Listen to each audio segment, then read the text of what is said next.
Solo சிங்கிங்லேருந்து ஆரம்பிக்க போகிறோம். முதலாவதாக மகிழன் விக்ன விநாயகா என்ற பாடலை பாட வருகிறார்.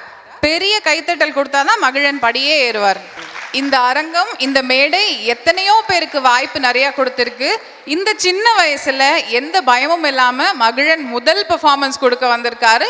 இன்னும் பலத்த கைத்தட்டல் முடிச்சதுக்கு அப்புறமும் கொடுக்கணும். நான் கேட்டுட்டே தான் இருப்பேன். விக்ன விநாசக விநாயகா விஸ்வா